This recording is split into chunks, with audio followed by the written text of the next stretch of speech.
lead up to the August 29th moratorium. What's up, people? Right here.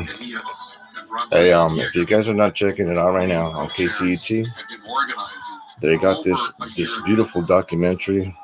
Well, it's not so beautiful because there's some fucked up times for Chicanos. They're talking about the walkouts in East LA. They're talking about the moratoriums.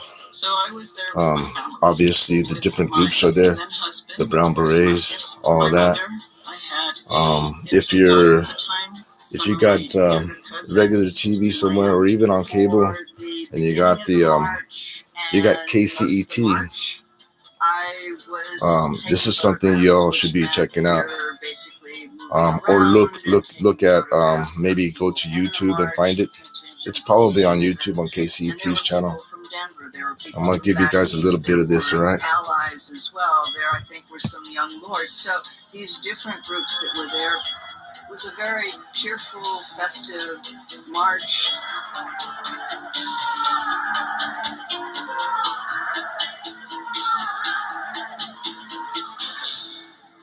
Rasa stood up against but they didn't. Started with the schools. What is now Salazar Park, but was Laguna Park, and people settled in. They didn't like the programs that they were having in their schools. They thought that they were not being taught what they should be being taught. What's up, Rich? What's going on, Floyd Chavez? Are you back from Hawaii? I was using two cameras. I was changing the channels right here, and I was like, damn, I want people to know about this. I want people to see this. I want people to look this up. That's where the bands were, the performances. It's the history right here, Chicano history. If you're down for the raza, you should be checking this stuff out. Where the marches were coming in, but I stayed in the back. I wanted to document people coming in. At a certain point, I don't even think half of the march was in. I really don't believe that. That's some heavy stuff right there, man. Filled the park yet, and there were thousands of marchers. So most of us were gathered at the far. That's the kind of getting together we need. About a block away from the so-called know what I mean? Mill liquor store, which supposedly 300 protesters had. This guy got beat by the cops. And were stealing things. He was causing all sorts of disturbance. He was filming it. Locked the doors. He was filming the walkout. People were banging on the doors, and that created that so-called incident. Because the police were called by supposedly by fucking LAPD. They came with the sirens blasting.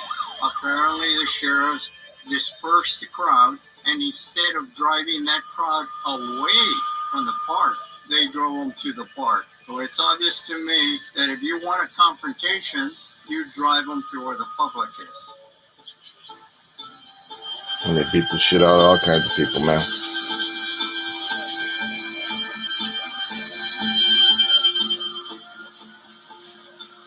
Now, I'm not gonna put this whole thing up there. I'm gonna put a couple little stories. I'm gonna let it roll on some of this stuff, some of this footage, so you guys can see. And then all of a sudden, at the other end of Laguna Park, we started to hear and see that the police were rushing on, and then it became this crazy melee.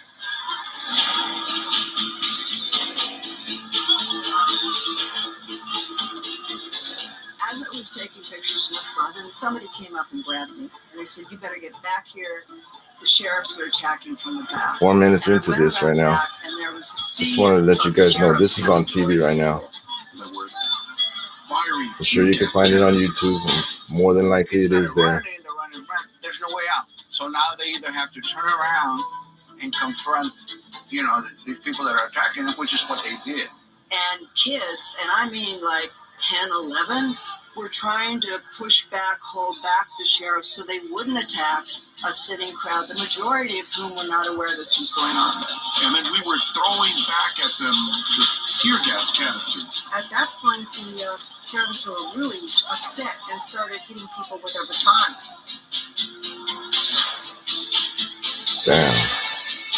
The people were still trying to push them away, trying to diffuse it so it wouldn't get more violent. But the sheriffs were not having any of that. I'm not doing this for views. I just want you guys to look this up and people had no place to run to. And know your history. They tried to go into the side streets and they were met with this force, with the sheriffs with their batons. And it was very frightening. So what had been a sort of joyful celebration and getting together, people all becomes a trap because you're being attacked by the sheriffs. And so I was taking photographs of the park with the debris all scattered around, shoes, jackets, instruments, a guitar, different things. And I think it was you who told me it's not safe, you need to leave. Fairly early on, I went out to the street to take more photographs, and somebody stopped me who I knew, I don't remember who, but said, you better get out of here because the sheriffs know who you are. And I think they're absolutely right. I would have been a target. Yep. So we split from the group. Chris was taking pictures. He took a picture of something. This is a little more important than jams right now. The police were coming in and got him and threw him This is down. Chicano unity. And then I turned around and screamed and This is real Chicano unity. reached for him. And then the police grabbed me. Sticking up for each other, sticking up for our rights. We were both arrested that day. We were put in the bus, Standing up to handcuffed us to the seats, bullshit crap. and maced us in the face and laughed at us, said derogatory things to us. So that was a real turning point in my life. Don't forget, authority didn't like us since the riots of Zoot Suit. Do your helmets press inwardly the whatever brain you might possess? Do you keep them on as shields to drown out? This is it was called Luna Park. Later on, they changed it to Salazar Park. Tell us. This is on KCET right now. Chicano men. And I was photographing. you can probably find this on YouTube and watch the whole thing. Aftermath of a battle, which basically was. The Brown Berets are in there too, man. It's one of those images that really invites. But this was just a bunch of students that walked out. In the middle, and then the community came out. Breaks the image into two. It was the raza like a film strip. In the streets of East LA, getting beat down by the sheriffs. Advancing on the left, and sort of the empty space that they've left on the right. And you see, of course, throughout the image, there's sort of scattered debris and the flyers that have been trampled as remnants of that. This was after that, bro. This was after the Zoot Suit riots. This was the next uprising of Chicanos saying, hey, we had enough crap. Orale Formero. Orale Shadow Pit. JM, everybody. This is East LA, yes. This is our history here, man. Whether you guys are from LA or not, this is Chicano history. This is when Raza said, this is already bullshit. Fuck you guys. What's up, Rich? Let's go down Whittier Boulevard and take photos. You take one side of the street, I take the other side of the street. That's a lot of gente right there, man. Ourselves visible all the time for safety purposes. I had to get up and show you guys a little bit. I was like, fuck, man, how long? I said, fuck it, just get on live and show them a little bit of it. So far, it's only 8 minutes. The same route that Ruben Salazar and his crew had 5 minutes before. Ruben Salazar was a journalist, writer. He Ruben is Salazar. probably the most well-known journalist of the Los Angeles Times. That's why they named the park after him. One of the few who would actually take the time to document in a real way the Chicano community. So he really uplifted the voice of Mexican Americans at a time that they were feeling nobody cared about their interests. By the time we get to the intersection of Whittier and Laverne, I had the sense that it was over. We're going to rest. And it's on KCET. It's there's some action going on. It's on their program called Artbound. Wait, hold on. Let me get the controller. Let me see about it again. Because I know if you guys are really into fucking the Chicano movement and Raza being Raza and unity, then you want to know about this. It's called La Raza. It's a documentary called La Raza. Okay? and it's on KCET, so I'm pretty much it's available for everybody because KCET is public television. It's a really good documentary. I've seen it before, but when I saw it right now, I was like, damn, these people need to see this. What's up, Ace? Get down. Tone Loc. Yeah, Laguna Park. Tone Loc knows. Some of you guys know the history. Then they turn the car around and they park it right there, the squad car. What are you guys laughing at? That Playboy stuff? Begin firing tear gas in here.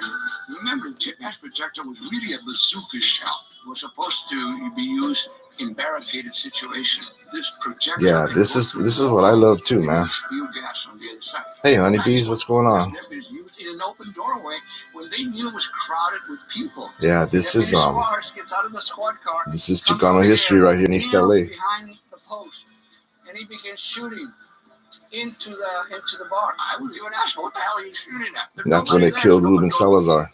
Then and only then did he get into his intercom. You in there in the silver dollar come out. Later on in the evening, as we were talking, I smoked a little while ago. In the office of La Raza, you hear in the news that a bar in East LA had been the site of a confrontation, and it's alleged that newspaper reporter Ruben Salazar had been killed. That's right. That's why they named the park after him, Salazar Park. They changed from Laguna Park to Salazar Park. I kept thinking, oh my God, I think we were there. It was that little bar, I think, that was shot. I said, yeah, that's right, Shadow Pit. That's how we feel. Immediately into the dark room. That's how we feel sometimes. Photographs, and sure enough, it was the Silver Dollar Cafe.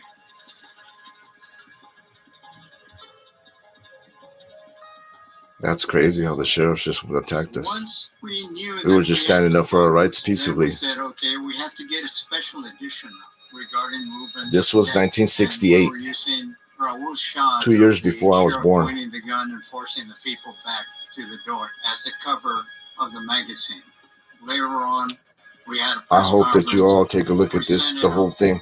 I'm not going to stand here and hold this fucking laptop up for the whole whatever an hour or two it is.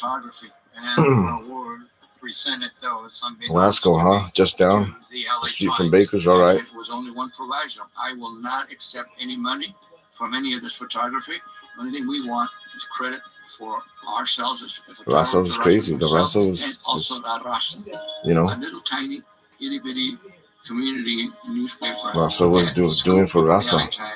And all our photography was there on the front page, the second page, the third page, and that just went on for the next 3 or 4 days. The repression that took place at the August 29th moratorium had a huge impact on the activism of the Mexican-American community. Part of the reason was Chicano was standing up. Salazar. That was a tragic reality for everyone. Nobody had expected that kind of violence. They were standing up for themselves. You know, it does hurt to think of how much the community suffered that day because it was the first time. But our community suffered and grew that day. Mothers and fathers and grandmothers. We understood that we, and uncles and children and the whole community. We matter. Out, and there was such a sense of empowerment. So much hope that day. And like Sal Castro would say, it was a wonderful day to be a Chicano. That's right. I would have been there. The message was loud and clear. You come out and you try to demonstrate for rights, we will put you in your place. Yep, that's what they did. They fucked us all up. They beat the shit out of us. But we're still here. That's right.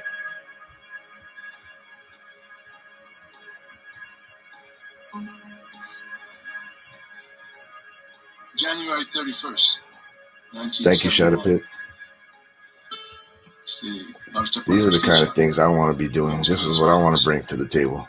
It was a hard protest. It was no longer necessarily a community event, which was mostly hardcore activists. Turned into tragedy, craziness. People, again, in anger because of what happened August 29th and accumulation of other issues, they wanted to go protest on Huida. So they kept protesting.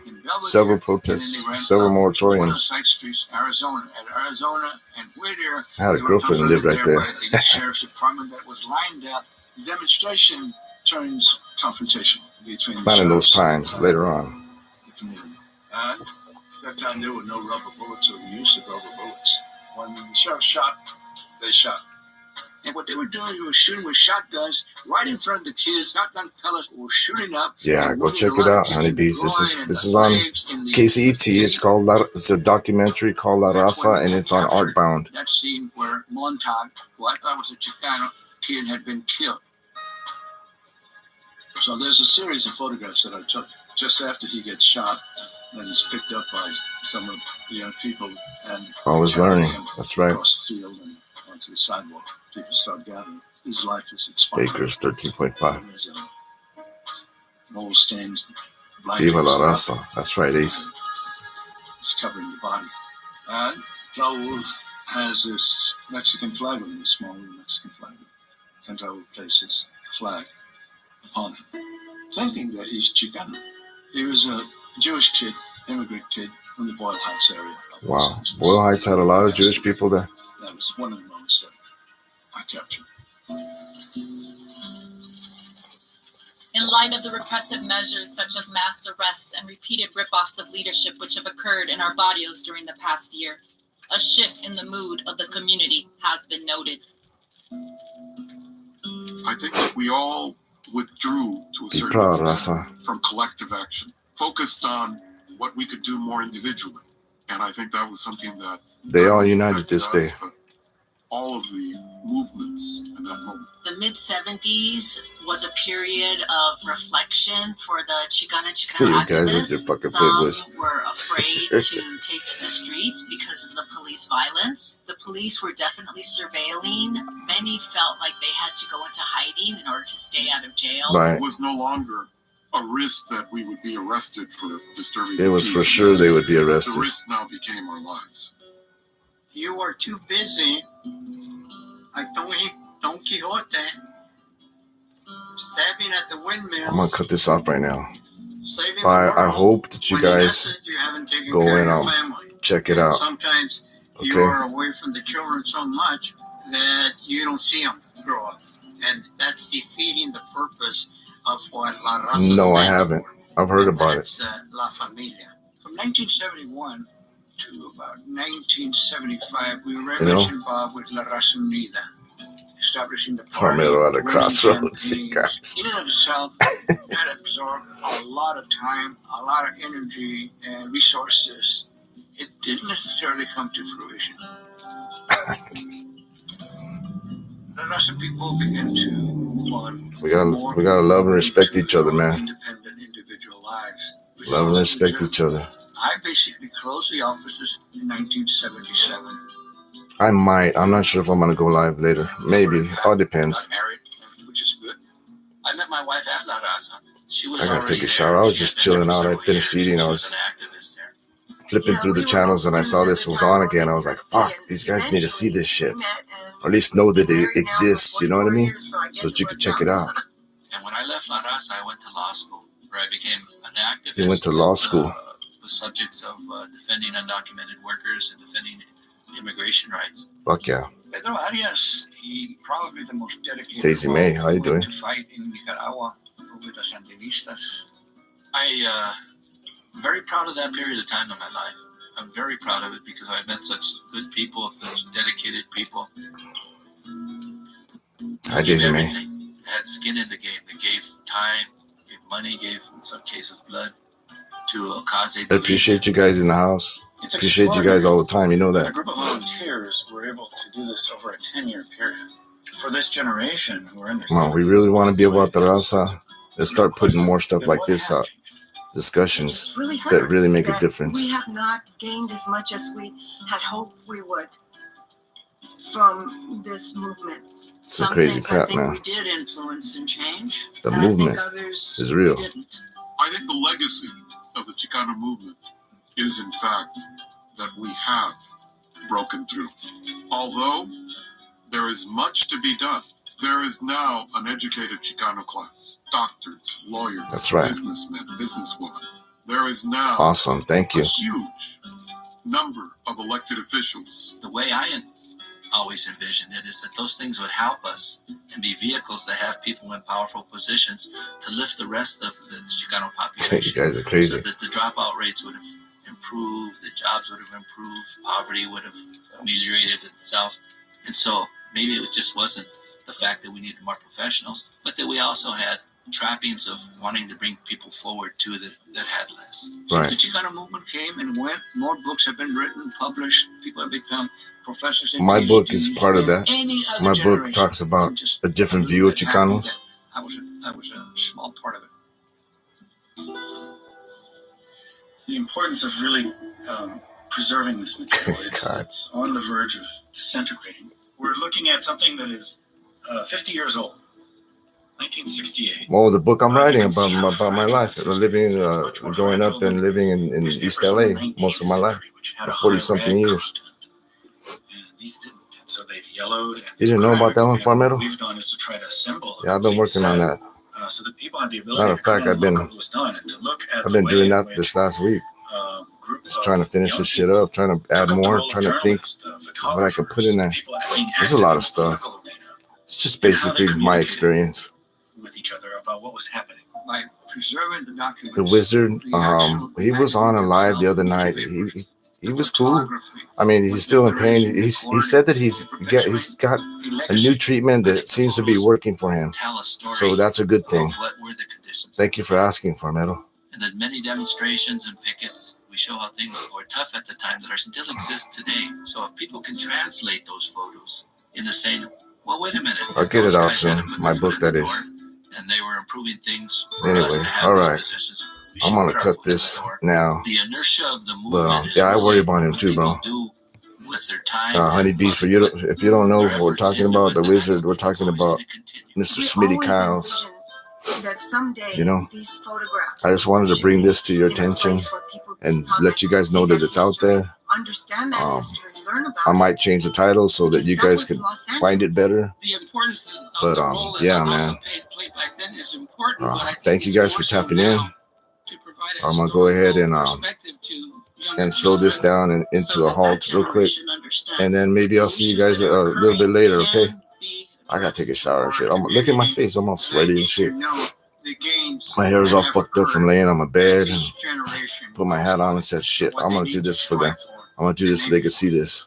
Chicana and Chicano history is part of U.S. history. That's it's right. an important story that needs to be incorporated into mainstream U.S. history narratives. That's right. It's part of our history. Part of what the La Raza Archive aims to do. Really Later on, Playboys. You guys are having fucking more crazy. presence and role in society and in American democracy. it was inspiring to see so many people whose wholeheartedness was everybody the next generation stood up to be better than they were, to have more benefits than they had, to be more included. Less drugs, more education. There you go. Than they are. Huh? Honesty can't be killed. See that? Perfect. Okay, I'm out. All right, you guys. I'm fucking sweating, holding this shit up. It's not heavy, a heavy laptop, but down. Anyways, I'll probably go live in a while. We'll play a couple songs. Not like last night. I said a couple songs and I was there for 2 hours. Maybe about an hour or so. Anyways, I appreciate you guys so much. And I want to bring more Rasa stuff, more. Well, just let me do my thing. You'll figure me out. Órale.